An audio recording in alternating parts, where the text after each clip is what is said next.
At midnight, the young soldier getting into the taxi thought the driver was just an ordinary man, quiet, old, didn't talk much, until he noticed the old bullet scars on the driver's arm. That's when he realized this man wasn't just driving a taxi, he was running from something. Welcome to Human Stories. Before we begin this powerful tale, tell me in the comments what city you're watching from today. And if you believe stories like this need to be heard, hit that subscribe button and help us keep these voices alive. Phoenix streets change after 11:30 p.m. The daytime calm gives way to the night, and the city breathes differently. And one of the busiest people during these hours was taxi driver Sam Torres. Sam was 62 years old, dark-skinned, silver-white hair, with deep lines etched across his face. He'd been driving the night shift for 15 years, always the same yellow Crown Victoria, always the same routes. From the airport to downtown, from bars to homes, from hospitals to motels, the same cycle every night. His passengers found him quiet. He didn't talk much, didn't ask questions. He played classic rock on the radio,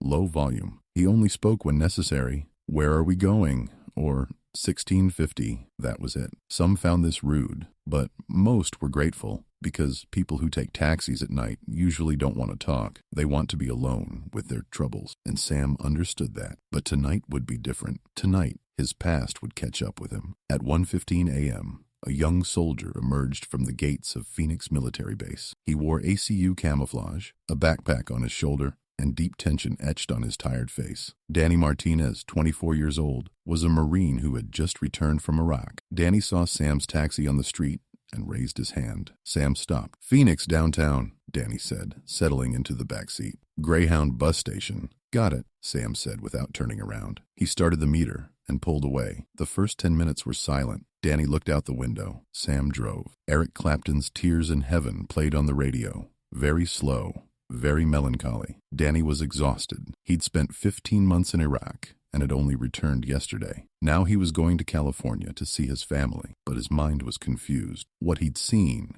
what he'd experienced, still spun in his head. He glanced at Sam. The old man never lifted his eyes from the rearview mirror. His hands were steady on the wheel, his posture straight. There was something about this man, something familiar. "You coming back from Iraq?" Sam asked suddenly. Danny was surprised. The driver was speaking for the first time. "Yes, yesterday morning." "What sector?" "Fallujah." How did you know?" Sam smiled for the first time. "Your posture, your walk, your eyes keep checking the rear window, and your shoulders tense, like you're still on alert." Danny looked more carefully now. How did this ordinary taxi driver know such things? "Were you a soldier too?" "Used to be." "When?" Sam went quiet. He didn't speak for a while. Then, very slowly, "Vietnam, 1968 to 1971. Danny's heart raced. A Vietnam veteran. His grandfather had also fought in Vietnam, but he never talked about that war. "What unit were you in?" "1st Cavalry Division, Air Mobile." This answer surprised Danny. The 1st Cavalry was an elite unit, the toughest of the aviation units. "So why are you driving a taxi?" Sam let out a short laugh, but it was a pained laugh. "Long story."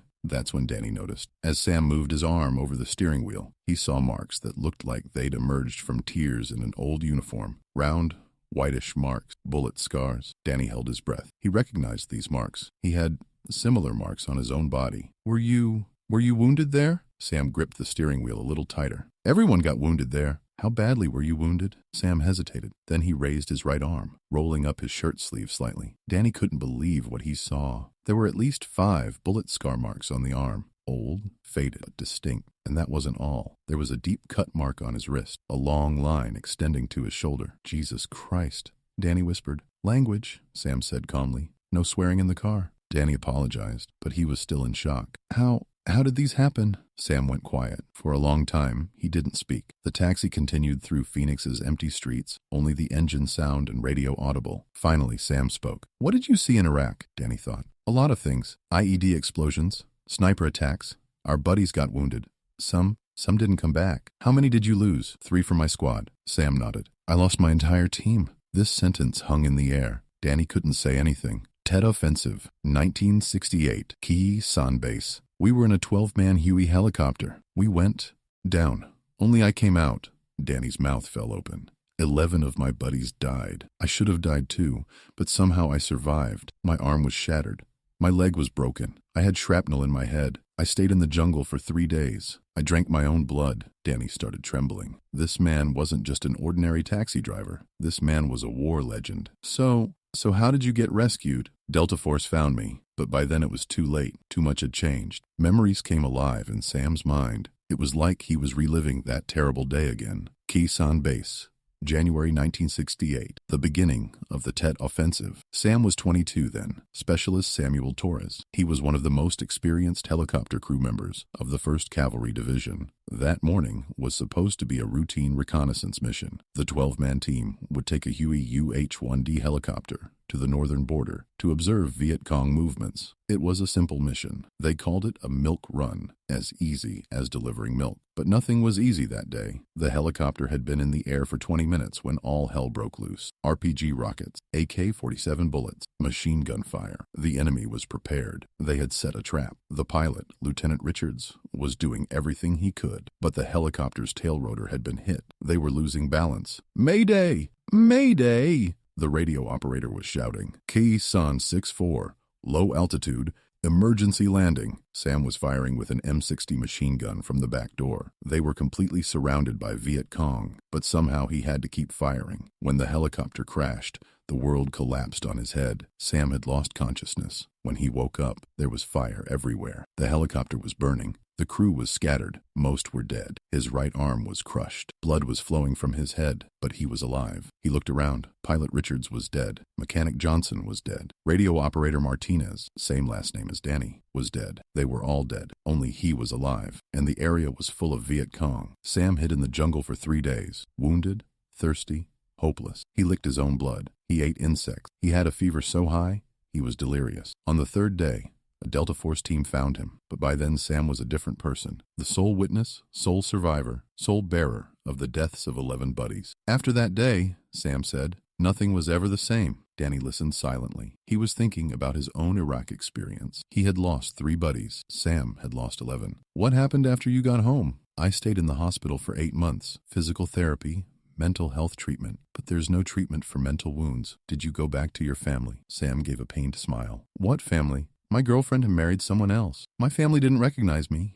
The war had changed me. Danny nodded. He was experiencing the same fears. I couldn't find work, Sam continued. Nobody would hire Vietnam veterans. They called us baby killers. We were protested against. So how did you start driving taxis? 15 years ago. I'd come to Arizona. Couldn't stand the cold weather anymore. A taxi company here hired old veterans. They gave me the night shift. Why nights? Because I can't sleep at night. I have nightmares. I still hear that helicopter. Danny had gone quiet. He understood the pain this man was going through. So how are you now? I'm alive. That's enough. The taxi was approaching the Greyhound bus station. The journey was ending, but Danny didn't want to get out. He wanted to learn more from this man. Sam, he said, you're my hero. Sam gripped the steering wheel tightly. There were tears in his eyes. I'm not a hero. I'm just one of the survivors. No, Danny said firmly. You are a hero. You're keeping the memory of 11 buddies alive. You're living for them. Sam stopped the meter. $16.50. Danny pulled out a 20. Keep the change. Thank you. As Danny got out of the car, he turned around. Sam? Yeah? Thank you for talking to me tonight. Now I'm less afraid about going home. Sam smiled. A real smile this time. Don't be afraid, son. You're a hero. You just haven't realized it yet. When Danny returned from California, the first thing he did was call Sam. He got his number from the taxi company. Sam, it's Danny, the one you took to the bus station last week. I remember. How are you? I'm good. I talked to my family. You were right. They understand me. I'm glad. Sam, I want to talk to you about something. I have a friend who works at Veterans Affairs. He can help you. Treatment, support, maybe a better job. Sam went quiet. Sam, you there? I'm here, but I'm fine. No, you're not fine. None of us are fine, but that's normal. And getting help is normal. A long silence. Let me think about it once more, Sam finally said.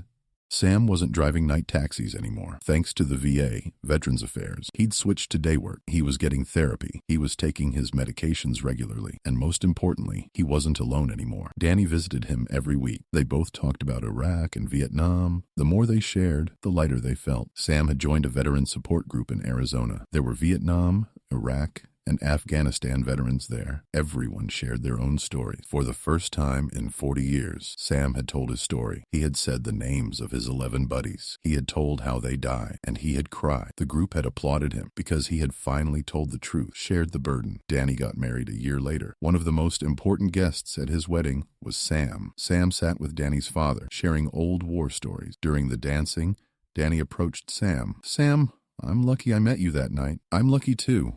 Meeting people like you. How are you now? Sam looked around. The wedding celebration. People's smiles. Life continuing. Now I'm living, he said. Not just surviving, living. That night, as Sam drove home, he wasn't driving the old Crown Victoria anymore. He had a small Honda Civic. He went to work during the day, to therapy group in the evenings, and met with Danny on weekends. And he didn't have nightmares anymore at night, because he wasn't alone anymore, because he had shared his story, because he was one of the survivors, and he wasn't ashamed of that. Phoenix streets still had those old Crown Victorias circling. There were still drivers working the night shift, and maybe they had their stories too. But now Sam knew that every story deserved to be shared, and every surviving person had the right to keep living. Did this story touch you? Share your thoughts in the comments. And if you believe stories like this should continue to be told, subscribe and support our channel, because at Human Stories, we'll keep bringing you the forgotten acts of heroism and unshared pain that deserve to be remembered. Until the next story, if you see someone living quietly around you, remember that they might have a past like this too, and sometimes just listening can be a great kindness.